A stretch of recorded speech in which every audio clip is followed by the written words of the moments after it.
Will eternal life become boring? Some people are not interested in pursuing eternal life because they believe it will become boring. Interestingly, King Solomon became disappointed after pursuing pleasures and personal goals. After that, he wrote the book of Ecclesiastes in the Bible. There he explains what is the key to happiness. And as long as people are happy, they don't feel bored. One reason people feel bored is that they have too little to do. Another reason is having to perform monotonous work day after day and year after year. It's especially difficult if one has to do it completely alone. But in the promised eternal life, we will not have too little to do, and the work we will receive from God will not be monotonous, and we will not be alone.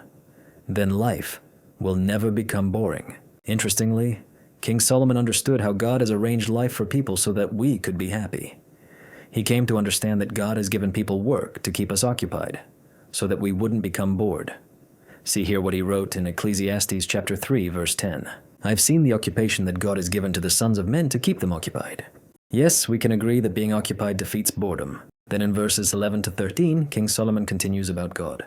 He has made everything beautiful in its time. He has even put eternity in their heart.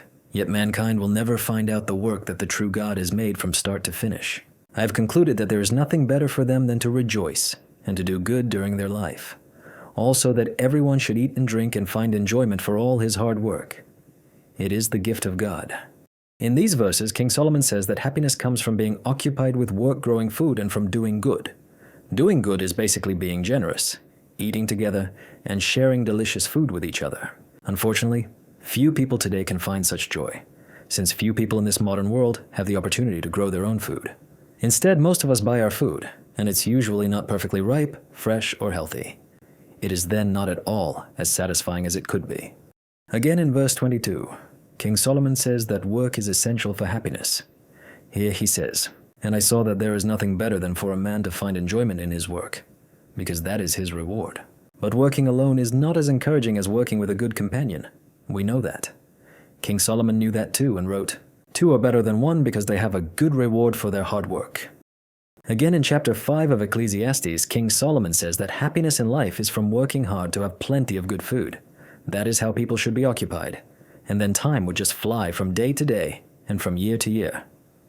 Let us read verses 18 to 20 where he explains this. "This is what I have seen to be good and proper, that one should eat and drink, and find enjoyment for all the hard work at which he toils under the sun during the few days of life that the true God has given him, for that is his reward." Also, when the true God gives a man riches and material possessions along with the ability to enjoy them, he should take his reward and rejoice in his hard work. This is the gift of God, for he will hardly notice the passing days of his life, because the true God keeps him preoccupied with the rejoicing of his heart. Later in chapter 11, King Solomon returns to this and encourages planting a lot. He writes, "Sow your seed in the morning and do not let your hand rest until the evening, for you do not know which will have success, whether this one or that one, or whether they will both do well." This is in full accordance with the assignment Jehovah God gave to Adam. In Genesis chapter 2, verse 15, it says, "Jehovah God took the man and settled him in the Garden of Eden to cultivate it and to take care of it." Yes, indeed, that is what people were meant to be occupied with, like Adam, to cultivate the land and to garden, to plant much and have abundance and great variety of food. By doing this, people would be occupied and enjoy life. Then we could gather often to eat and share delicious food with each other. That is love. Doesn't that remind you of indigenous peoples who have not been modernized? Usually the whole village gathers to eat and have fun every evening. That must be an interesting way to live. Yes, indeed. Living according to how God intended life to be results in a satisfying life. That is in accordance with King Solomon's conclusion. He wrote, "The conclusion of the matter, everything having been heard, is, fear the true God and keep his commandments. For this is the whole obligation of man." So considering all this, we can believe that eternal life on earth will not become boring when God's kingdom comes. According to the Bible, happiness is actually easy to achieve when good conditions for life will exist on earth. We will not need advanced technology. We will not need to explore the depths of God's creation. We will not need to travel far and wide. We will not need luxurious houses, since happiness is not found in these things, as King Solomon discovered. Because happiness is in being occupied with growing a great variety of delicious food and sharing it with each other. I understand if someone hesitates to accept that happiness on earth under God's kingdom will be so simple, but that is what the Bible teaches.